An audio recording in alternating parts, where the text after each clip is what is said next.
Hello friends, welcome to Kannan Info Tamil. நம்ம இன்னைக்கு என்ன டாபிக் பார்க்க போறோம் அப்படின்னா மூன்று முக்கியமான டிஃபென்ஸ் அப்டேட் இந்த வீடியோல பார்க்க போறோம். முதல் டிஃபென்ஸ் அப்டேட், இந்தியா சீனா மற்றும் பாகிஸ்தானுக்கு எதிராக அஸ்த்ரா மிசைல்களை டெவலப் செய்து வந்துகிட்டு இருக்காங்க.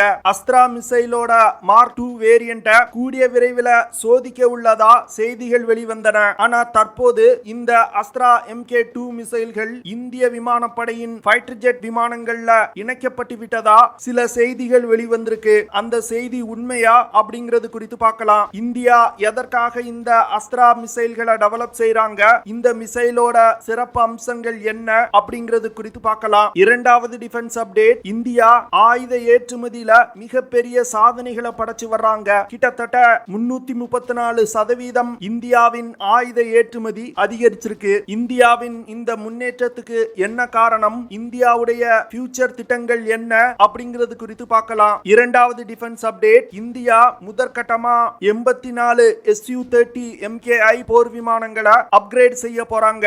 இதோட முக்கியத்துவம் என்ன, இந்த ஃபைட்டர் ஜெட்டுகளோட செயல்திறன் எப்படி அதிகரிக்கும் அப்படிங்கிறது குறித்து நம்ம டீடைலா இந்த வீடியோல பார்க்கலாம். நம்ம சேனல்ல டிஃபென்ஸ் ரிலேட்டடா தினம் ஒரு வீடியோ பப்ளிஷ் பண்ணிட்டு இருக்கோம். உங்களுக்கு டிஃபென்ஸ் ரிலேட்டடான செய்திகளை உடனுக்குடன் தெரிஞ்சுக்கிடணும்னா நம்ம சேனலை சப்ஸ்கிரைப் பண்ணி சப்போர்ட் பண்ணுங்க.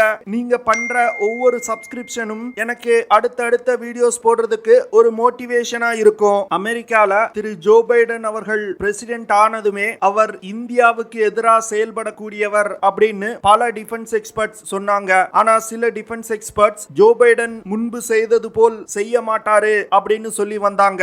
ஆனா தற்போது அமெரிக்கா தன்னுடைய பழைய யுக்திகளை இந்தியாவுக்கு எதிராக செய்ய ஆரம்பிச்சிருக்காங்க. சமீபத்துல கூட பாகிஸ்தான் விமானப்படையில் பயன்பாட்டில் உள்ள F-16 விமானங்களுக்கு தேவையான ஸ்பேர் பார்ட்ஸை சப்ளை செய்வதற்கு அமெரிக்கா ஒப்புதல் கொடுத்திருக்காங்க. அதே வேளையில பாகிஸ்தானுக்கான அமெரிக்க தூதர் பாகிஸ்தான் ஆக்குபைட் காஷ்மீர் பகுதிக்கு ஒரு சுற்றுப்பயணம் போயிருக்காரு. இந்த சுற்றுப்பயணத்தின் போது எடுக்கப்பட்ட புகைப்படங்களை அவர் சமூக வலைதளங்கள்ல பகிர்ந்து ஆசாத் ஜம்மு அண்ட் காஷ்மீர்ல இருக்கக்கூடிய சரித்திர முக்கியத்துவம் வாய்ந்த இடங்களை புனரமைப்பதற்கு அமெரிக்கா நிதியுதவி கொடுத்திருக்கு. அது மட்டும் இல்லாம பாகிஸ்தான்ல இருக்கக்கூடிய 32 ஹிஸ்டாரிக்கல் சைட்ஸை ரெனோவேட் செய்வதற்கு அமெரிக்கா 7.1 மில்லியன் அமெரிக்க டாலர் நிதியுதவி கொடுத்திருப்பதாகவும் அவர் சொல்லியிருக்காரு. இது அமெரிக்கா முன்பு எப்படி பாகிஸ்தானை பயன்படுத்தி இந்தியாவுக்கு எதிராக செயல்பட்டாங்களோ அதே நிலைக்கு அமெரிக்கா நகர்ந்து கொண்டிருப்பது தெளிவா தெரியுது. இது போன்ற நிகழ்வுகள் ஃபியூச்சர்ல நடக்கும் அப்படின்னு இந்தியா கணித்துதான் அமெரிக்கா S-400 ஏர் டிஃபென்ஸ் சிஸ்டத்தை ரஷ்யாவிடமிருந்து வாங்கக்கூடாது அப்படின்னு சொல்லும் பொழுதும் அமெரிக்காவை மீறி அந்த சிஸ்டங்களை வாங்கினாங்க. அது மட்டும் இல்லாம ரஷ்யாவிடம் இருந்து ஆயில் இம்போர்ட் செய்யக்கூடாது அப்படின்னு அமெரிக்கா சொல்லும் பொழுதும் அதை இந்தியா கேட்கல. ஏன்னா ஜோ பைடன் ஒரு இந்திய எதிர்ப்பு மனநிலை கொண்டவர். அதனால அவரை நம்பவே முடியாது. இதன் காரணமாக தான் அமெரிக்காவுடைய ஒவ்வொரு நட்பு நாடுகளும் அமெரிக்காவை விட்டு விலக ஆரம்பிச்சிருக்காங்க.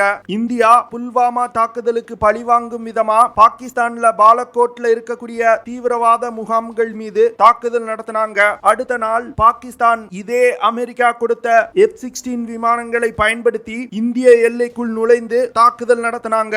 அந்த தாக்குதல்ல பாகிஸ்தான் விமானங்கள் அதிகமா பயன்படுத்தியது அமெரிக்காவின் ஆம்ராம் ஏர் டு ஏர் மிசைல்கள். இந்த மிசைல் அதிநவீனமான மிசைல், கிட்டத்தட்ட 140 கிலோமீட்டர் தாக்குதல் வரம்பு கொண்ட மிசைல். அப்பொழுது இந்தியாவிடம் இவ்வளவு அதிகமான தாக்குதல் வரம்பு கொண்ட ஏர் டு ஏர் மிசைல்கள் கிடையாது. இதனால பாகிஸ்தானின் இந்த அட்வான்டேஜை முறியடிப்பதற்காக அஸ்த்ரா மிசைல்களை அதிவேகமா டெவலப் செய்து வந்துகிட்டு இருக்காங்க. அஸ்த்ரா மிசைலோட MK1 வேரியண்ட வெற்றிகரமா டெவலப் செய்து இந்திய படையில் இணைச்சிட்டாங்க. ஆனா பாகிஸ்தான் விமானப்படைக்கு சீனா சமீபத்துல PL-15 அப்படிங்கிற ஏர் டு ஏர் மிசைல்களை வழங்கி இருக்காங்க. இந்த மிசைல்கள்னால 200 முதல் 280 கிலோமீட்டர் தூரத்துல உள்ள டார்கெட்ஸை மிக துல்லியமா தாக்கி அளிக்க முடியும். ஏர் டு ஏர் மிசைல்களை பொறுத்தமட்டில் இந்தியாவை விட பாகிஸ்தான் முன்னேறிய நிலையில இருக்காங்க. இதனால இந்தியா அஸ்த்ரா மிசைலோட MK2 மற்றும் MK3 வெர்ஷன் டெவலப்மெண்ட்டை வேகப்படுத்த ஆரம்பிச்சிருக்காங்க. அஸ்த்ரா MK2 மிசைல்னால 160 கிலோமீட்டர் தூரத்துல உள்ள ஏரியல் டார்கெட்ஸை தாக்கி அளிக்க முடியும். இந்திய விமானப்படையின் 90வது ஏர்போர்ஸ் டே அக்டோபர் 8ஆம் தேதி நடக்க இருக்கு. இதற்காக ஒரு ப்ரமோஷன் வீடியோவை இந்திய விமானப்படை ரிலீஸ் பண்ணியிருந்தாங்க. அந்த ப்ரமோஷன் வீடியோல அஸ்த்ரா MK2 மிசைல்களை இந்திய விமானப்படையின் விமானங்கள்ல இருந்து ஃபயர் செய்வது போன்று காட்சிகள் வெளிவந்திருக்கு. இதன் காரணமாக தான் அஸ்த்ரா 2 மிசைல்களை ரகசியமா இந்தியா சோதித்து விமானப்படையில ஏற்கனவே இணைச்சிட்டாங்க அப்படின்னு சில டிஃபென்ஸ் எக்ஸ்பர்ட்ஸ் சொல்லி வர்றாங்க.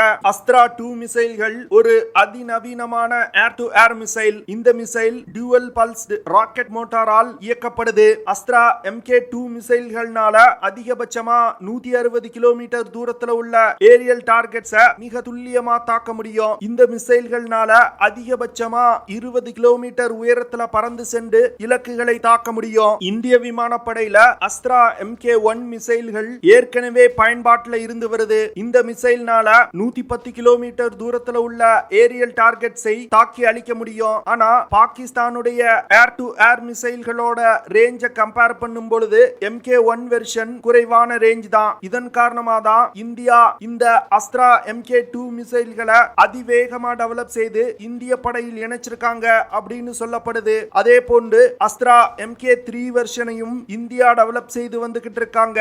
இந்த மிசைல்களும் கூடிய விரைவில் சோதிக்கப்பட உள்ளது. இந்த மிசைல்கள்னால அதிகபட்சமா 350 கிலோமீட்டர் தூரத்தில் உள்ள ஏரியல் டார்கெட்ஸை தாக்கி அழிக்க முடியும். அஸ்த்ரா MK3 மிசைல்களை பயன்படுத்தி தொலை தூரத்தில் இருக்கக்கூடிய அவாக்ஸ் விமானம் மற்றும் ஃபைட்டர் ஜெட்டுகளுக்கு எரிபொருள் நிரப்புவதற்கு பயன்படுத்தப்படும் ரீஃபியூலர் விமானங்களையும் இந்தியானால தாக்கி அழிக்க முடியும். இந்த அஸ்த்ரா MK3 மிசைல்ல SFDR அப்படிங்கிற சாலிட் ஃபியூல் டக்டட் ராம்ஜெட் தொழில்நுட்பம் பயன்படுத்தப்பட உள்ளது. இந்த தொழில்நுட்பத்தை இந்தியா மற்றும் ரஷ்யாவும் இணைந்து உருவாக்கி இருக்காங்க.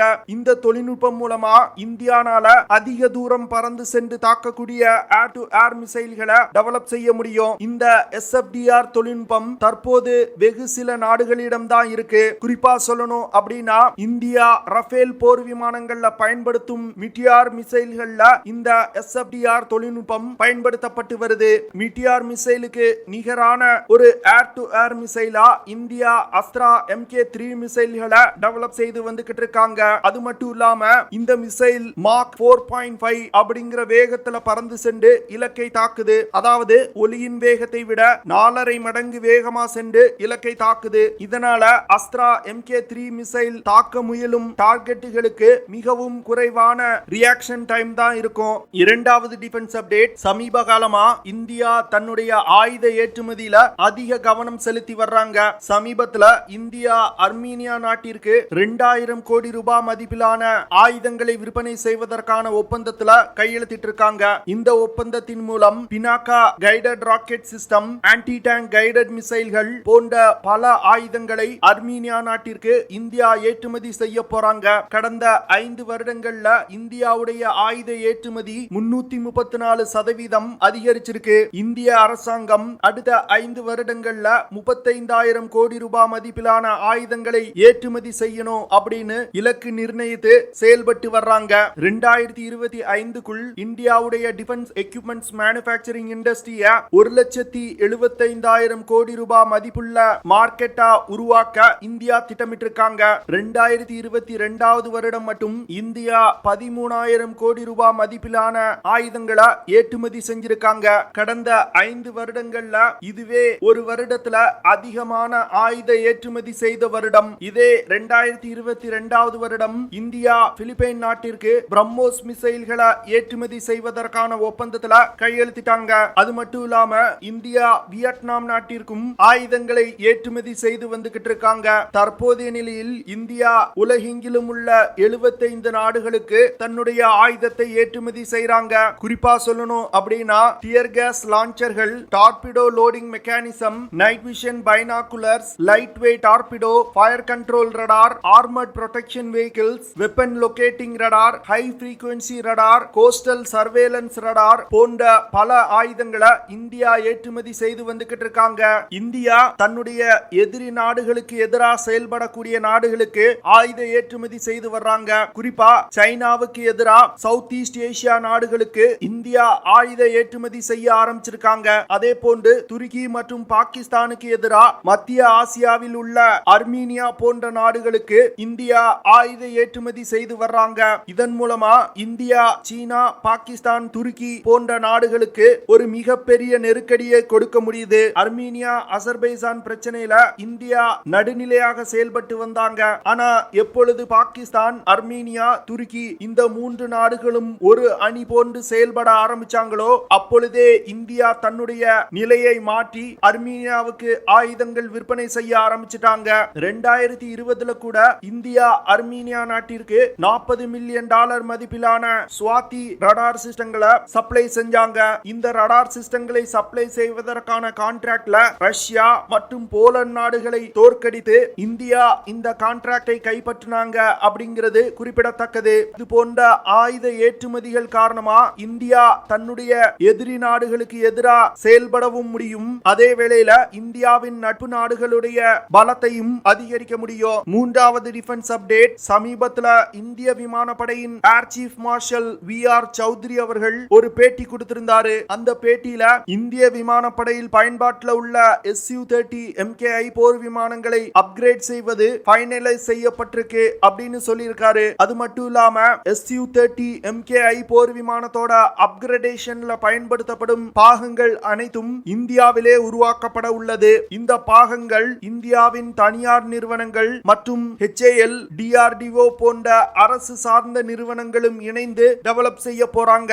முன்பு இந்தியா Su-30 MKI போர் விமானங்களுக்கு தேவையான அப்கிரேடேஷன் கிட்ட ரஷ்யாவிடம் இருந்து வாங்க திட்டமிட்டிருந்தாங்க. ஆனா உக்ரைன் ரஷ்யா போர் நடந்து கொண்டிருப்பதனால ரஷ்யாவால் இந்த அப்கிரேடேஷன் கிட்ட சப்ளை செய்ய முடியாது. இந்தியா முதற்கட்டமா 84 Su-30 MKI போர் விமானங்களை அப்கிரேட் செய்வதற்கு திட்டமிட்டிருக்காங்க. இந்த 84 Su-30 MKI போர் விமானங்களை அப்கிரேட் செய்வது அடுத்த 4 முதல் 5 வருடங்களுக்குள் முடிக்க இந்தியா திட்டமிட்டிருக்காங்க. குறிப்பா Su-30 MKI போர் விமானங்கள்ல உள்ள பழைய ரடார்களை நீக்கிட்டு இந்தியா உள்நாட்டிலே உருவாக்கி வரும் உதம் AESA ரடார இணைக்க போறாங்க.